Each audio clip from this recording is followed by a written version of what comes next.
നമസ്കാരം, ഞാൻ സിജിൽ. ഇൻഡസ് നെക്സലാണ്. നിലവിൽ ഞാനിപ്പോൾ ഉള്ളത് ഈ വിറ്റാരയുടെ ഫ്രണ്ടിലാണ്.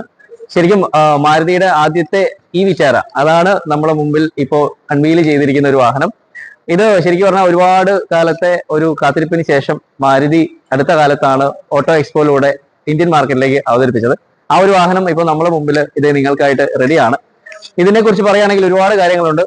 ചെറിയൊരു വീഡിയോയിൽ കുറച്ച് കാര്യങ്ങൾ ഉൾപ്പെടുത്തിയിട്ടുള്ള ഒരു വീഡിയോ ആയിരിക്കും. അപ്പൊ ഈ വിറ്റാരയിൽ 2 ബാറ്ററി ഓപ്ഷൻ ആണ്. 49 കിലോ വാട്ട് അവറിന്റെ ഒരു ബാറ്ററിയും അതേപോലെ തന്നെ 61 കിലോ വാട്ട് അവറിന്റെ ഒരു ബാറ്ററിയും 2 വേരിയന്റിലായിട്ടാണ് വരുന്നത്.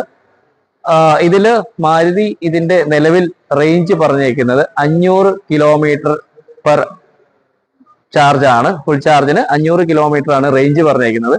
ഫീച്ചേഴ്സിനെ കുറിച്ച് പറയുകയാണെങ്കിൽ ഈ ഒരു സെഗ്മെന്റിൽ മാർക്കറ്റിൽ, അതായത് ഇന്ത്യൻ മാർക്കറ്റിൽ ഇറങ്ങിയിരിക്കുന്ന വാഹനങ്ങളിൽ ഏറ്റവും കൂടുതൽ ഫീച്ചർ ലോഡായിട്ടുള്ള ഒരു വാഹനമാണ്. നമുക്ക് പുറത്തുനിന്ന് തന്നെ ഈ ഒരു ലുക്ക് കണ്ടാൽ അറിയാം. തനതായ ഒരു EVയുടെ പ്ലാറ്റ്ഫോമിൽ അല്ലെങ്കിൽ ഒരു ഹെർടെക് ഈ പ്ലാറ്റ്ഫോമിലാണ് ഈ ഒരു വാഹനം ഇറങ്ങിയിരിക്കുന്നത്.